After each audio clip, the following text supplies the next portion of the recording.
2024-এর লোকসভা নির্বাচনের পঞ্চম দফা ভোট শেষ হয়ে গেছে। তো এখন রাজনৈতিক মহলে বিভিন্ন জল্পনা কল্পনা শুরু হয়ে গেছে। গত 2019 লোকসভায় বিজেপি ক্ষমতায় আসার আগে বলেছিল ইস বার 400 পার। তো এবারও তাদের সেই এজেন্ডা আছে যে ইস বারও 400 পার, কিন্তু বাস্তবেও কি সেটা সম্ভব হবে? এই নিয়েই রাজনৈতিক মহলে যত জল্পনা কল্পনা। বিভিন্ন সংবাদ মাধ্যম, বিভিন্ন নিউজ চ্যানেল ও বিভিন্ন ইউটিউবাররা এই নিয়েই লেগে আছে কে কত আসন পাবে ফাইনালি। তো আজকের ভিডিওতে আমরা দেখব যে কে কত সম্ভাব্য আসন পেতে পারে এই 2024-এর লোকসভা নির্বাচনে ও সংখ্যাগরিষ্ঠতা নিয়ে সরকার গড়তে পারে।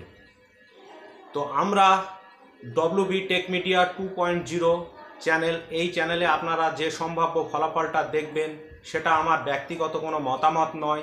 আমি বিভিন্ন সংবাদপত্র, বিভিন্ন নিউজ চ্যানেল ও বিভিন্ন বড় বড় ইউটিউবার থেকে নেওয়া সংগৃহীত তাদের সম্ভাব্য ফলাফলটাকেই আমি আমার রূপরেখায় তুলে ধরেছি এই চ্যানেলে।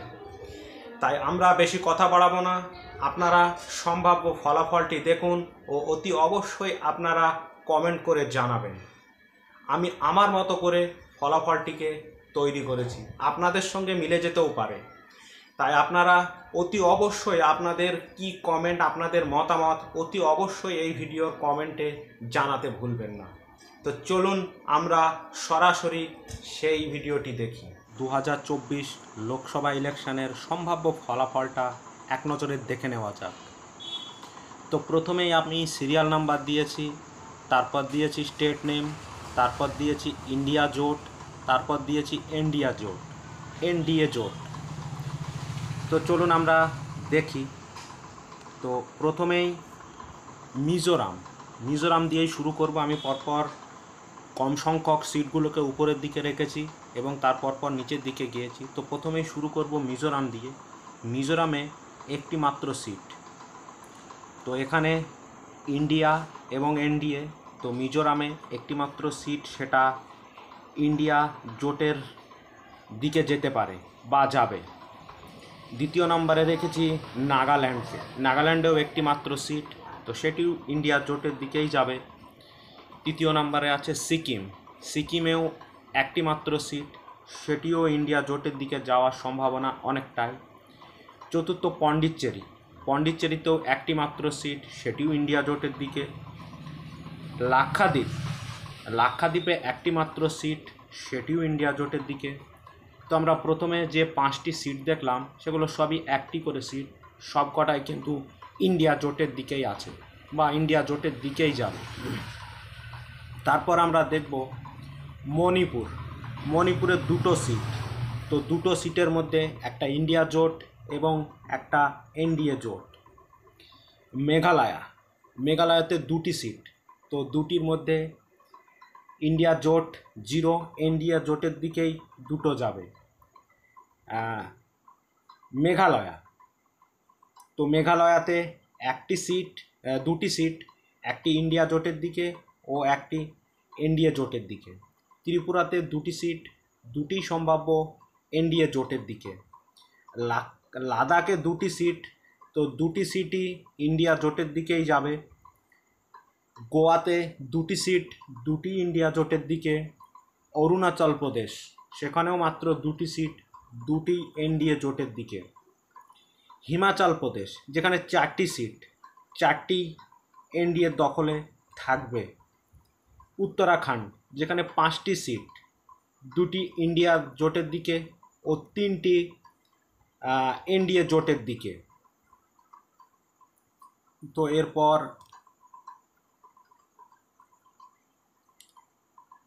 জম্মু অ্যান্ড কাশ্মীরে 6টি সিট, তো এই 6টি সিট 4টি ইন্ডিয়া জোটের দখলে ও 2টি এনডিএর দখলে যাওয়ার সম্ভাবনা।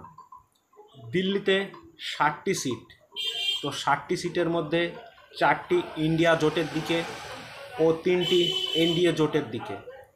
ছত্তিশগড়ে 11টা সিট, 4টি ইন্ডিয়া জোটের দিকে ও 7টা এনডিএ জোটের দিকে। পাঞ্জাবে 13টা সিট, যেখানে 12টি ইন্ডিয়া জোটের দিকে যাওয়ার সম্ভাবনা প্রবল ও 1টি এনডিএ জোটের। আসামে 14টা সিট, 14টার মধ্যে 8টা ইন্ডিয়া জোট ও 6টি এনডিএ জোট। ঝাড়খণ্ডে 14টা সিট, 14টার মধ্যে 7টা ইন্ডিয়া ও 7টা এনডিএ। হরিয়ানাতে 10টা সিট, যেখানে 6টি ইন্ডিয়া জোট ও 4টি এনডিএ জোটের দিকে সম্ভাবনা। তেলেঙ্গানাতে 17টা সিট, যেখানে 13টি ইন্ডিয়া জোট ও 4টি এনডিএ জোট। কেরালাতে 20টি সিট, যেখানে 20টি সিটই ইন্ডিয়ার দিকে বা ইন্ডিয়া জোটের দিকে যাবে। উড়িষ্যাতে 12টি সিট, যেখানে 21টি সিট, যেখানে 12টি ইন্ডিয়া জোটে ও 9টি এনডিএ জোটে। আর রাজস্থানে 25টি সিট, যেখানে 60টি মাত্র ইন্ডিয়া জোটের দিকে ও 18টি এনডিএ জোটের দিকে। অন্ধ্রপ্রদেশে 25টা সিট, যেখানে 22টা ইন্ডিয়া জোটের দিকে ও মাত্র 3টে এনডিএ জোটের দিকে। গুজরাটে যেখানে 26টা সিট, সেখানে মাত্র 4টি ইন্ডিয়া জোটের দিকে ও 22টি এনডিএ জোটের দিকে। কর্ণাটকা যেখানে 28টা সিট, তো সেখানে 13টি ইন্ডিয়া জোটের দিকে ও 15টি এনডিএ জোটের দিকে। মধ্যপ্রদেশে যেখানে 29টি সিট, সেখানে 9টি ইন্ডিয়া জোটের দিকে ও 20টি এনডিএ জোটের দিকে। তামিলনাড়ু যেখানে 39টি সিট, সেখানে 39টি ইন্ডিয়া জোটের দিকে। বিহারে 40টি সিট, যেখানে 27টি ইন্ডিয়া জোটের দিকে ও 13টি এনডিএ জোটের দিকে। ওয়েস্ট বেঙ্গলে 42টি সিট, যেখানে 34টি ইন্ডিয়া জোট অর্থাৎ টিএমসির এবং 8টি এনডিএ জোটের দিকে। মহারাষ্ট্রে 48টা সিট, যেখানে 30টি ইন্ডিয়া জোটের দিকে ও 18টি এনডিএ জোটের দিকে। উত্তরপ্রদেশে 80টা সিট, সব থেকে বড় স্টেট, এবং এটাকেই আমি লাস্ট রেখেছি, যেখানে 80টা সিট, সেখানে ইন্ডিয়া জোট 30টা আসন পেতে পারে এবং এনডিএ জোট 50টা আসন পেতে পারে। তো সর্বমোট 543টি আসন। তো 543টি আসনের মধ্যে ইন্ডিয়া জোট 318 ও এনডিএ জোট 225টি। এই আছে সম্ভাব্য ফলাফল। পঞ্চম দফার ভোট শেষ হয়ে গেছে। আমি টোটাল যে ফলাফলটা সেটা আপনাদের সামনে তুলে ধরার চেষ্টা করলাম।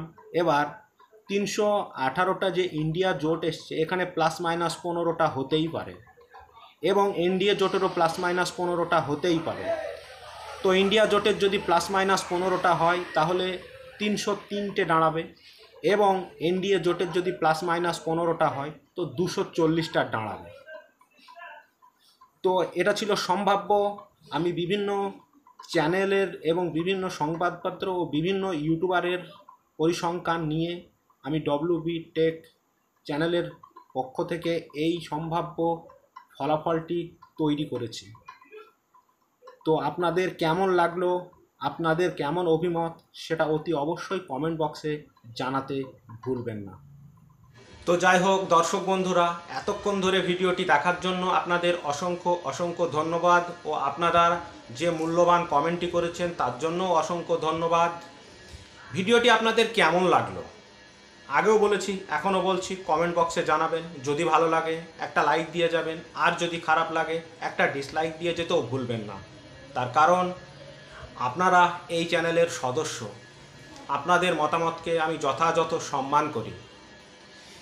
তাই আপনারা যদি চ্যানেলটিকে সাবস্ক্রাইব না করে থাকেন ঝটপট সাবস্ক্রাইব করে নিন। তার কারণ পরবর্তীতে আরও তথ্যমূলক টপিক নিয়ে ভিডিও আসবে এই চ্যানেলে। তো যাই হোক, ততক্ষণ পর্যন্ত আপনারা সুস্থ থাকবেন, ভালো থাকবেন।